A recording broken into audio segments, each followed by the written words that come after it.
बाप उसका बहुत बड़ा आदमी था, मालदार था, तो उसने एक बड़े तबीब को बुलाया। उसने कहा इसका पता तो करो, मामला क्या, कैसे ठीक हो सकता है।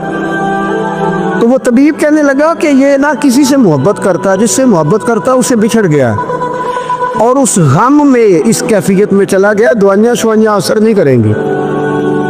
तो वो कहने लगा अब हमें तो पता भी कोई नहीं किससे इसका प्यार है, किस दोस्त की, किस महबूब की जुदाई में ये परेशान है, तो कैसे पता करें। तो वो तबीब सियाना था, उसने कहा ये कौन कौन से मुल्कों में जा चुका है। उसने मुल्कों के नाम लिए तो उस तबीब ने ना उसके कान में उन सारे मुल्कों का जिक्र किया। जब वो वाला मुल्क आया ना तो हल्का सा चौंका हो, कहने लगा अभी इस मुल्क के अंदर जितने शहर हैं उनके नाम बताओ। वो शहरों के नाम लिए तो जब वो वाला शहर आया ना तो वो ज़रा थोड़ा सा न और चौंका। कुछ उसने अब हाथ पैर भी हिलाने शुरू किए। कहने लगा अब उस शहर के अंदर जितने मोहल्ले हैं ना उन मोहल्लों के नाम लो। अब जो एक एक करके मोहल्ले के नाम लेने लगे तो जब वो वाला मोहल्ला आया ना, और फिर उन्हें कहते हैं वो जब उस मोहल्ले का नाम आया ना तो वो पूरा चौंक गया।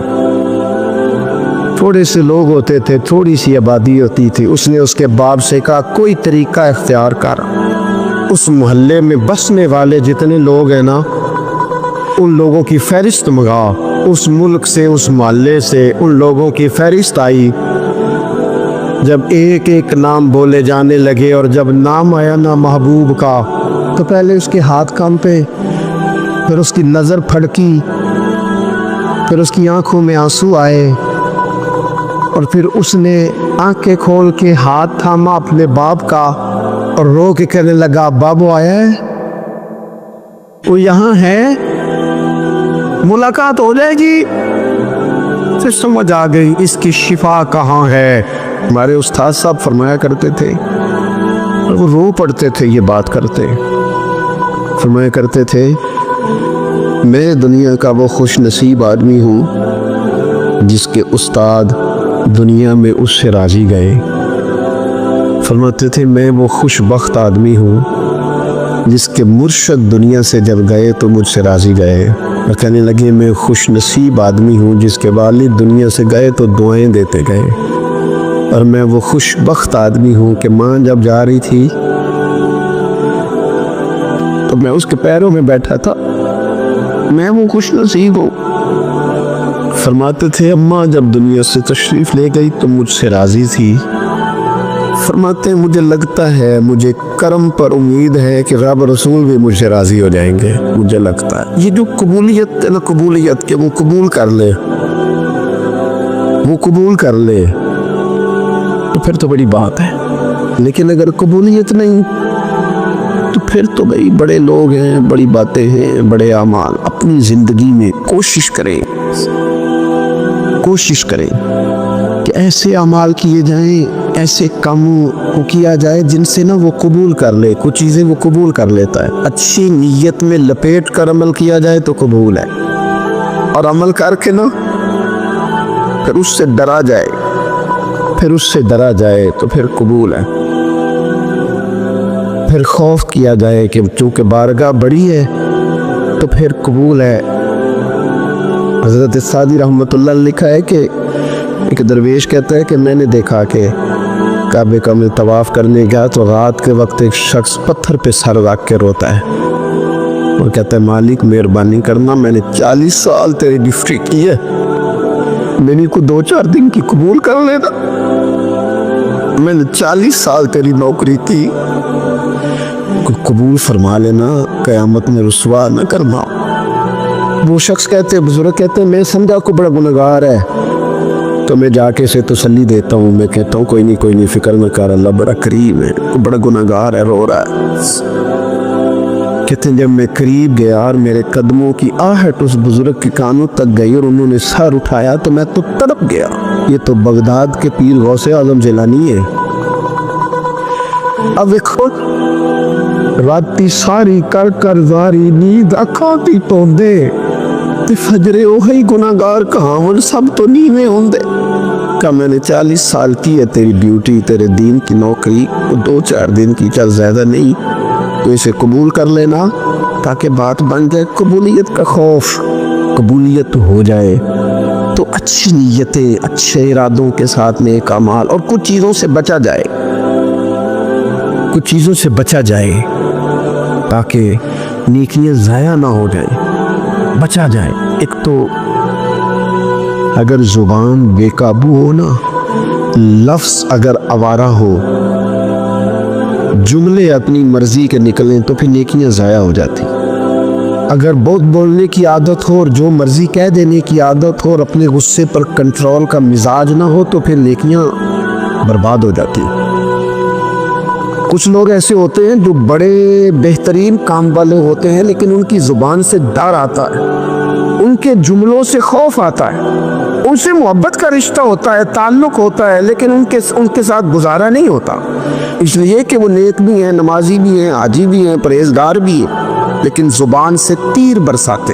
उनके जुमले नहीं होते, उनके निश्चर होते हैं जो दिलों को घायल करते।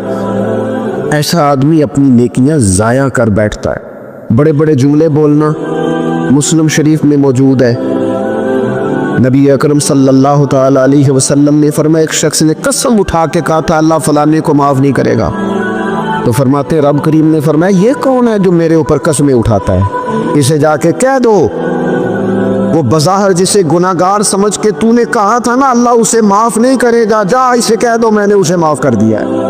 और ये जो तू हाजी नमाजी नेक परहेजगार बना फिरता था और कसमें उठाता था रब फलाने को माफ़ नहीं करेगा, इसे कहो तेरे सारे अमल बर्बाद कर दिए, नए सिरे से अमल करना शुरू कर, तेरी सारी पिछली नेकियां ज़ाया कर दी। तू कौन होता है कसमें उठा के कहने वाला, जुबान को कंट्रोल ना रखने वाला मेरे बंदों के बारे में? और ठीक है आप दाढ़ी वाले हैं, ठीक है आप पगड़ी वाले हैं, ठीक है आप मिसवाक करते, ठीक है आप नमाज पढ़ते हैं, लेकिन इल्म पढ़े दा मान न करिए मत आखी मैं पढ़िया, ओते जब्बार कहार कहावे मते रोड देवी दूध कड़िया। आप नेक है तो इसका मतलब है आपको जिसको मर्जी गुनाहगारी का आप सर्टिफिकेट जारी करते फिरेंगे। आप नमाजी हैं तो आप बाहर निकल के जन्नत की टिकटें बांटेंगे। आप सखी हैं तो आप कहते फिरेंगे फलाना देता कुछ नहीं, फलाना बांटता कुछ नहीं। किसने इख्तियार दिया? अल्लाह के बंदों पर जुर्रत का इख्तियार किसने दिया? ओ जी फलाना अगर बख्शा गया तो मैं भी बख्शा जाऊंगा, ये बात करने की इजाजत किसने दी? फला कौम अगर जन्नत में चली गई तो फिर हम नहीं रोके जाएंगे। इतनी बड़ी जुर्रत, इतनी बड़ी बात। तू कौन होता है रब की जन्नत और के बारे में फैसले करने वाला? एक जात है जो किसी के लिए जन्नत का फैसला करती है और किसी को दोज़ख की सजा सुनाती है, वो मदीने वाले रसूल की जात है। बाकी किसी को ये हक हासिल नहीं है कि वो किसी के बारे में ये फैसला करे कि अल्लाह उसे माफ नहीं करेगा। तू कौन होता है? तेरी हैसियत क्या है? वो पीर हो, वो मौलवी हो, वो मुफ्ती हो, वो कोई भी हो, रब सब पर करम फरमाने वाला है। किसी को इजाजत नहीं किसी के बारे में ये डिग्री जारी करने की, किसी को इजाजत नहीं। लिहाजा ये कमजोर बातें करना, ये कच्ची बातें करना और जनाब नेकी करके तो फिर बड़े बड़े बोल बोलना किसने इजाजत दी? मैं मिंबर पे बैठा हूँ और मुझे सालों बीत गए तबलीग का काम करते। मैं ऐसे लोगों को जानता हूँ जिनका बिल्कुल नाम नहीं आता, लेकिन उन्होंने अपनी ज़िंदगी में करोड़ों रुपए राह खुदा में खर्च किए।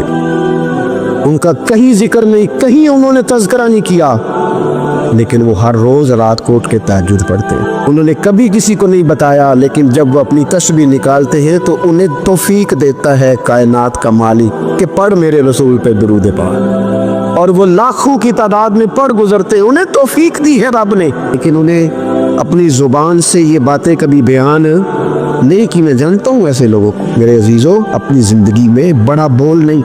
एक बड़ी नेक खातून है, पाकबाज है, हुजूर अलैहिस्सलाम की बारगाह में हाजिर है। उन्होंने सिर्फ इतना लफ्ज़ कह दिया कि ये फलानी बीबी का कद छोटा है, हालांकि ये कोई बड़ी बात नहीं, लोग कह देते हैं। और हमारे यहाँ तो जब कोई तनकीद करने पे आता है तो जो मन में आता है कह देता है, ये जी इस बीबी का कद छोटा है, इतने लफ्ज़ कह दिए। तो नबी अकरम सल्लल्लाहु ताला अलैहि वसल्लम ने फरमाया, ये जो तुमने बात की है ना, अगर तुम्हारे ये जुमले में मीठे पानी वाले समुंदर में डाल दूं तो वो समुंदर कड़वा हो जाएगा। तुमने किसी पर तनकीद की, किसी के कद पर एतराज़ किया, ये तालीम उम्मत के लिए हुजूर ने बात इरशाद फरमाई, वरना वो खातून उनकी तो बड़ी अजमत है। लेकिन रसूलुल्लाह सल्लल्लाहु ताला अलैहि वसल्लम ने हमें बताया, हमें समझाया, हमें सिखाया कि तुम अपने बोल की वजह से, अपने लफ्जों की वजह से अपनी नेकियां जाया ना कर बैठना। दावे ना करते फिरना जिंदगी में कि मैंने ये कर दिया, मैंने वो कर दिया, मैंने बड़े इनकलाब बर्पा कर दिए। और जी अल्लाह का फजल है जी, अल्लाह ने बड़ी तौफीक दिया जी, डेरे पे बड़े लोग रोटी खाते हैं जी, दस्तरखान मैंने लगाया हुआ है जी, फलाने के साथ ही में। ओ बस कर यार, तू किसी को क्या दे सकता है?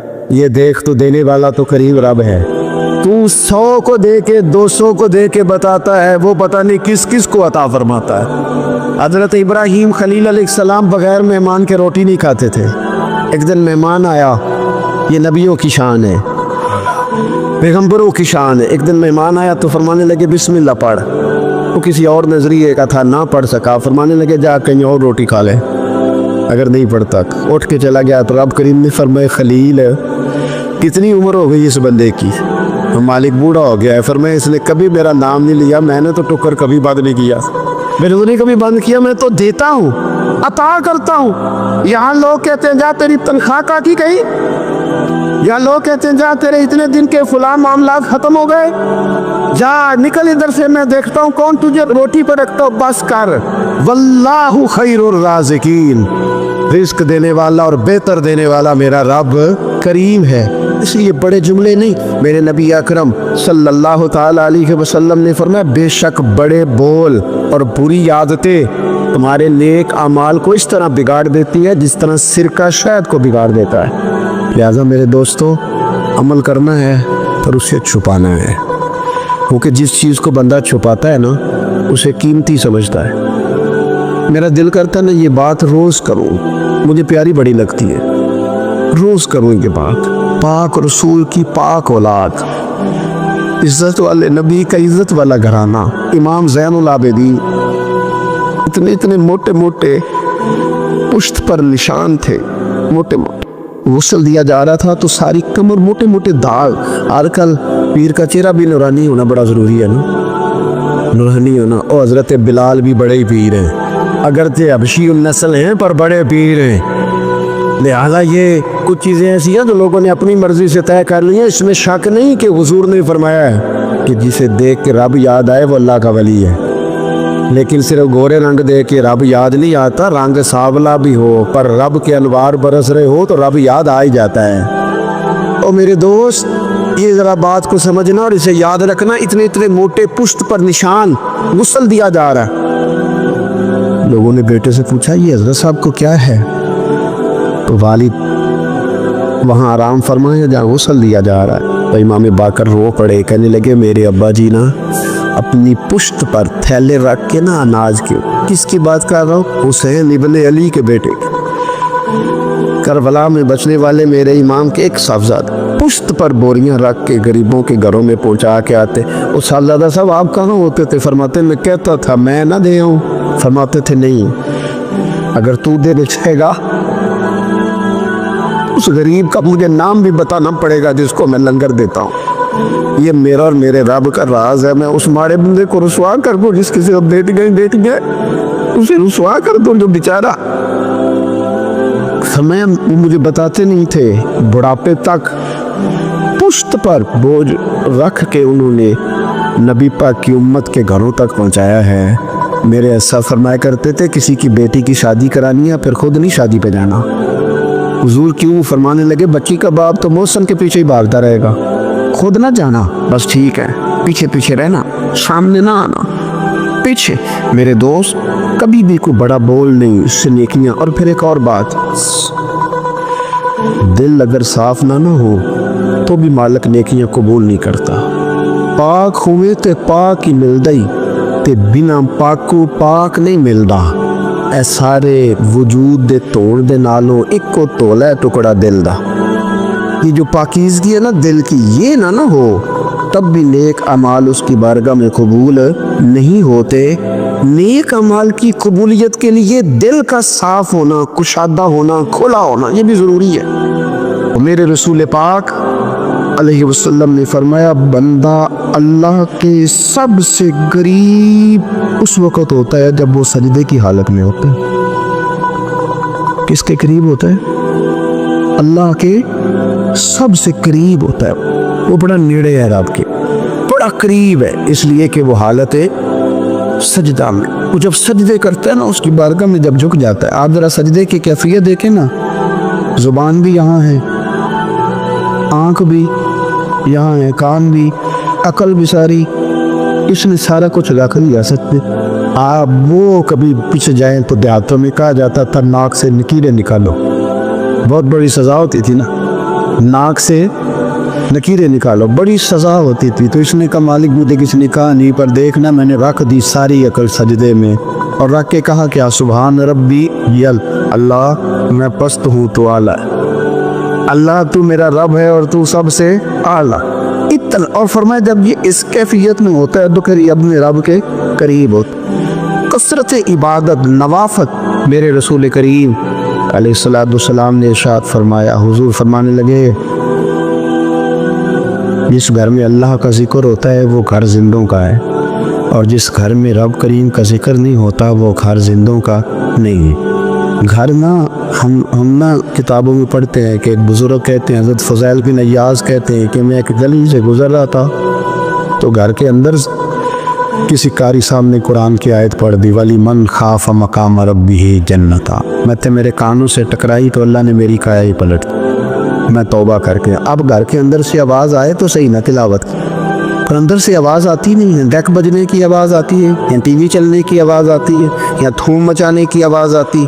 इबादत का वो जो ख़ास शौक़ था, वो जो हुस्न था, वो जो तवानाई, वो जो बात। एक जगह पे हम बैठे थे तो वहाँ एक साहब आए और उन्होंने आते ही कहा कि मेहरबानी करें ज़रा मुझे मुसल्ला दे दें, मेरे ना कुछ नफल रह गए।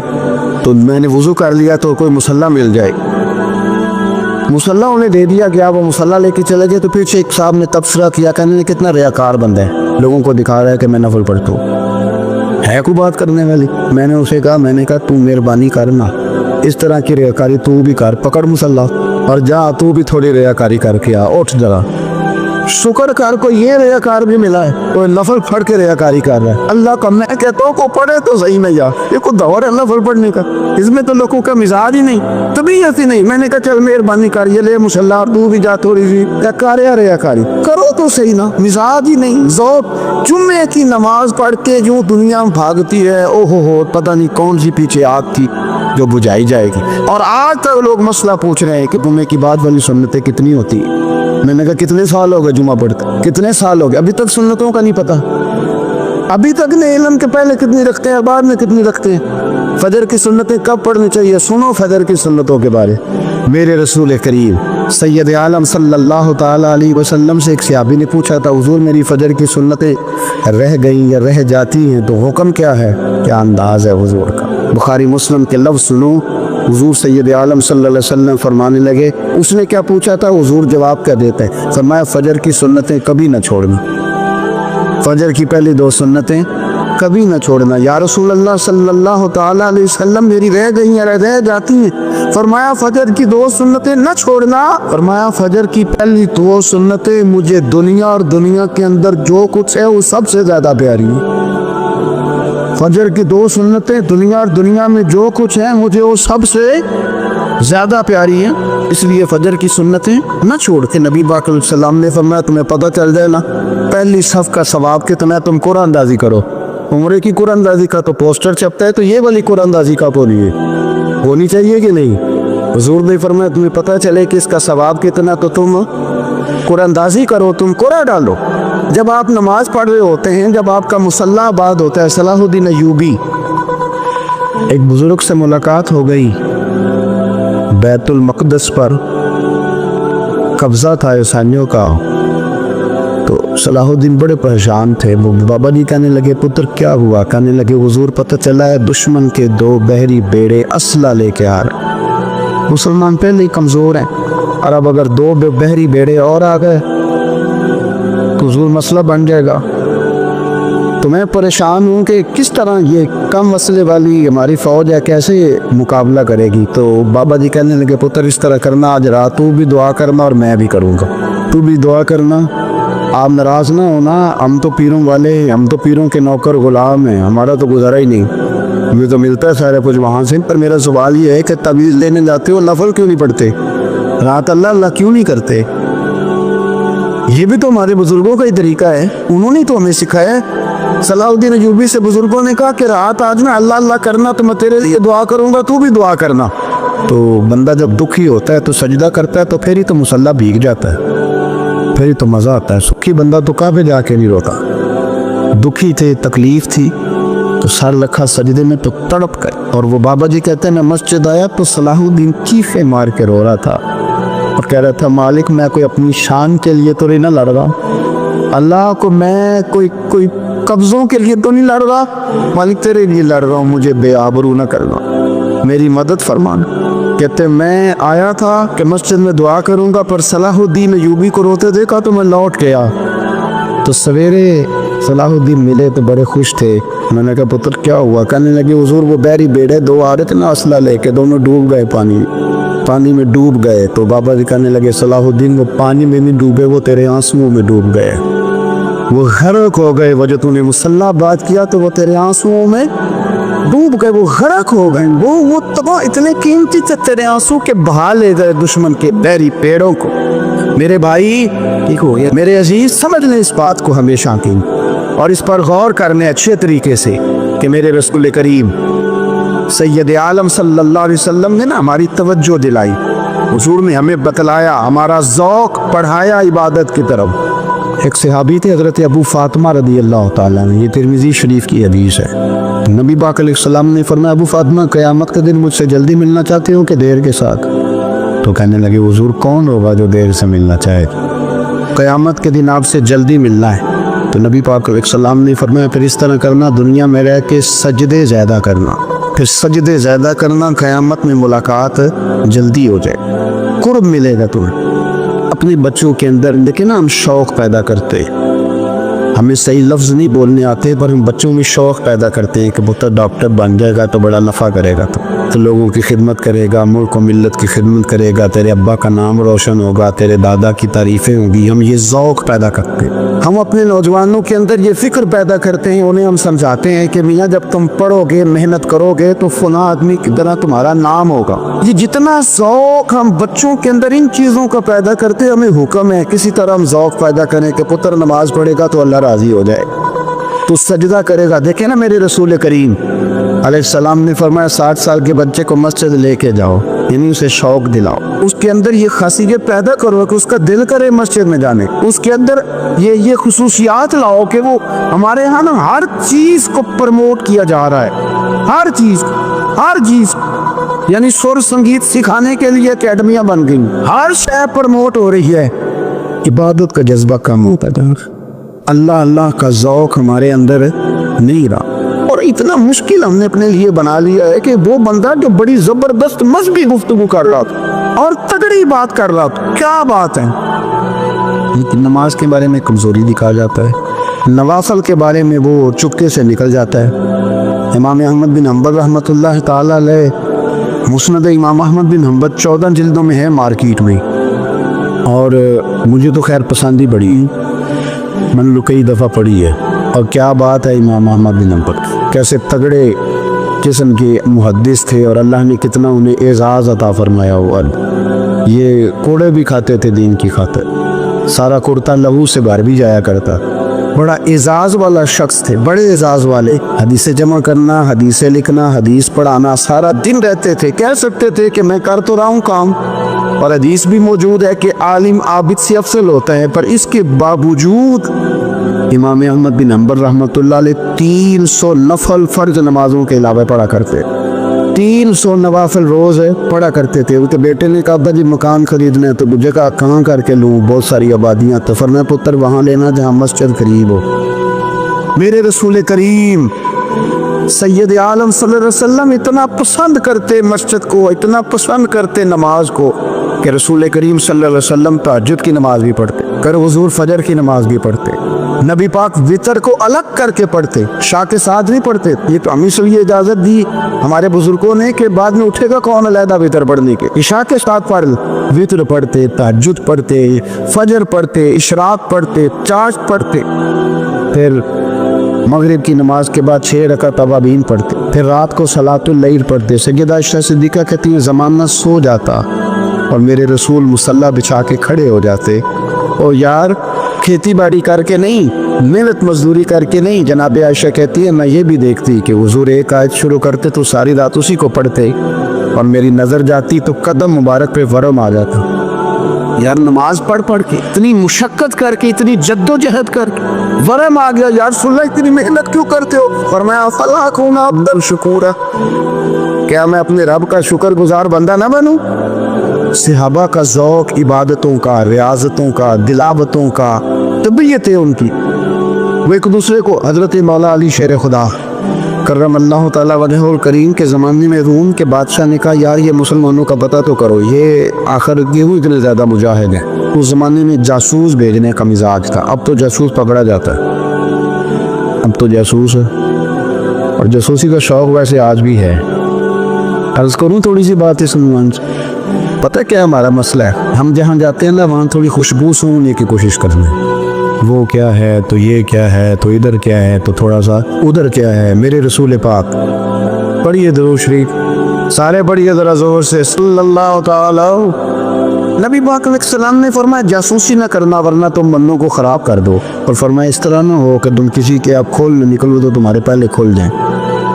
ये जो ज़ौक़ है ना ये ख़त्म करें, छोड़े। मतलब आप किस चक्कर में पड़े हुए हैं, इतनी ज़्यादा तवज्जो करने की क्या ज़रूरत। ने काम से काम रखी, इसमें बंदा थोड़ा सा ना आसान रहता है। ये जो बहुत ज़्यादा टटोलने वाले लोग होते हैं ना वो बेचारे फिर उम्र टटोलते ही गुजार देते हैं, इसलिए कि मिजाज ही बहुत पक्का है। बोरी का मुंह खोल के अंदर तक हाथ डाल दा तो फिर कई दफ़ा सामने से बिच्छू भी लड़ जाता, खराबी होती।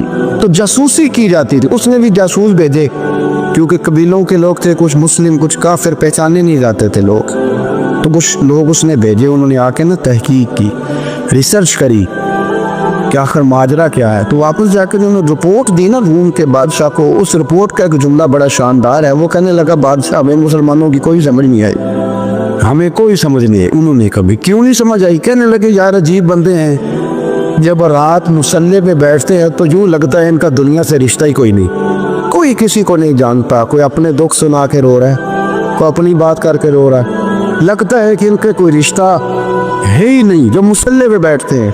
और फरमाया जब सवेरे ये जिहाद करने निकलते हैं तो लगता है इनसे ज़्यादा दलेर ही कोई नहीं।